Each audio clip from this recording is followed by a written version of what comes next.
because Chris Pincher has decided to resign now, that, I think, allows the Conservatives to schedule that by-election for the same day as Mid-Bedfordshire, which would avoid 2 days of potential humiliation.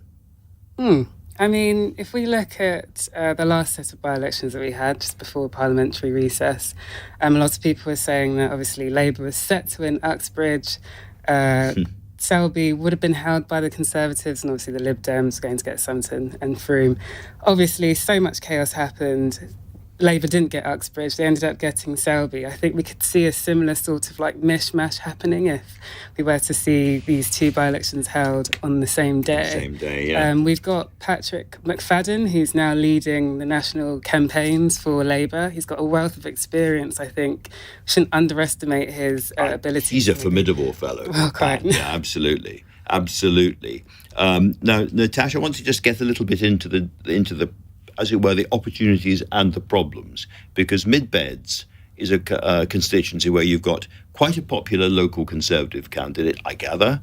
You've got a rival small C Conservative candidate who broke away from the party over Nadine Dorris's behaviour and is standing as a kind of philosophically conservative, anti-conservative candidate, and quite popular in parts of the constituency. You've got the Labour candidate and you've got the Lib Dem candidate. So you've got 4 potential winners, which seems to me it's quite likely that Tories will hold that seat as things stand.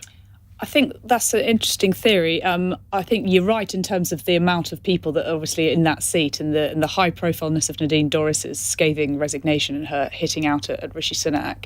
But in terms of, whether Labour are going to fold and let the Lib Dems fight it or vice versa is still definitely up for grabs. Speaking to Labour people this week, that's not something they want to do. They think that they've got the chance They think they can do it. But the Lib Dems think they can do it. It's the old thing, you know. It is. And the Lib Dems rather hoped that if Tamworth was on the same day, Labour would put all their efforts into Tamworth, leaving them a free run in Mid-Bedfordshire. But I also pick up that this is not going to happen. Yeah, I don't think I think they're still fighting over it, essentially. And I can definitely see them both continuing to contest that election. And that gives the Tories, that doesn't give the Tories the opportunity to say Labour and Lib Dems are in bed together and they're doing a little stitch-up deal. But I think Mid-Beds does provide more of a problem for Rishi Sunak to hold on to that seat because of that majority. Chris Pincher is a very, very different story in a way. You know, it's somebody who helped bring down Boris Johnson's government. He was found guilty by a parliamentary panel of groping 2 men in a club. And obviously it was the cover-up around what Boris Johnson told people and what people in government were talking about, which brought him all crumbling down essentially last summer. So I think for that should be Labour's real target. That should be where they should be focusing their efforts. I think they've probably a much better chance of trying to do that than trying to overturn Mid-Beds. Aletha, let me now step back a little bit and look at the week in total, because it's hard to think, I would suggest, of a worse way to start a new parliamentary season if you are the government than the Raac school crisis. I was looking through the list of all the schools most affected, and it's almost a point-by-point set of target seats up and down the length and breadth of England. Quite, and we've got the Prime Minister essentially, coming to the dispatch box and saying, oh, well, there's only like 1% of schools that have been affected. We've heard of the Education Secretary, Gillian Keegan, essentially saying the same thing. Most schools unaffected is something they've been pushing on their social media adverts. And to be honest, parents have been struggling. Parents have been prepping their children, getting ready for the new term. I think the Conservatives themselves have been trying to dominate the news agenda over parliamentary recess for a number of weeks on small boats, for example, or energy, the environment, only to have all of those efforts sort of like blown away, really. Yes, blown away. Just weeks away from conference. We've got lots of Conservative MPs desperate to hear from the Prime Minister on his vision and what they can be offering the country, and yet they're hit by yet another scandal, something that he was arguably involved in when he was Chancellor.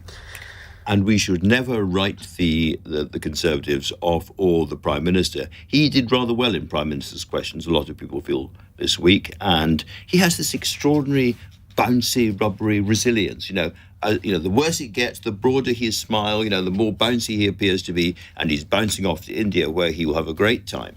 And he will be playing on the world stage. And he's had the Horizon Science deal to announce today, which is very good news for science, even if, as I said earlier on, it may be small potatoes in the post-Brexit situation. Yeah, definitely, and that is something that he can say is, clock up as a win as he heads off to India, where he's obviously going to get a warm reception there.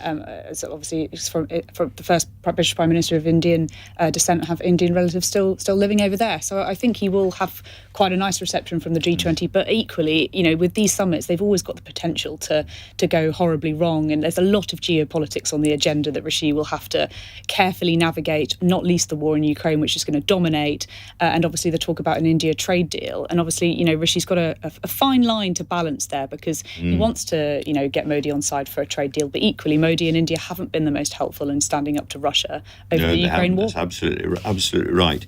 Aletha, one other obvious big story is the Labour reshuffle. I have a slight prejudice about reshuffles. I think out there in the country, almost nobody cares or notices, and in Westminster, we're all completely obsessed. But what do you think?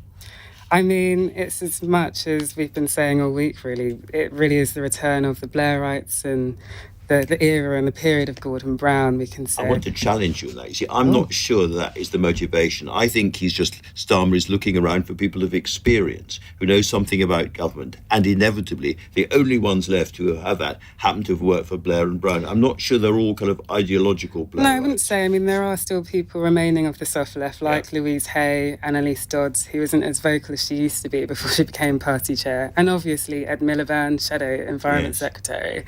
But I mean, obviously it's the sort of the reshuffle of front bench roles as well, I'd say, the sort of demotion of Rosanna Allen Khan, for example, or even the former Shadow Trade Secretary, who's now sort of a minister without portfolio. Diversity of thought is a good thing. Starmer's been waiting for years to finally say, I've got a shadow cabinet that's ready for government. They're ahead in the polls. I mean, as John Lansman, the creator of Momentum, said, it's very hard to say this is a real lurch to the right if Angela Rayner is the big winner. She has got a big department. I think the relationship between Starmer and Rayner is another of the things we're going to be talking about for a very long time. But overall, strengthened him, this reshuffle? I think so, and I think you say, Aletha, it's obviously about getting Keir Starmer ready for government, and it's about him showing that he's got the right people in the right places. Is he going to have another reshuffle before the next election? Probably not, because I think, that will probably be not a great idea. It's good to have these people in these roles and crucially shadowing the people that they might then eventually take over from if they were to win another election. I think it has shored up his position. They have to learn on the job.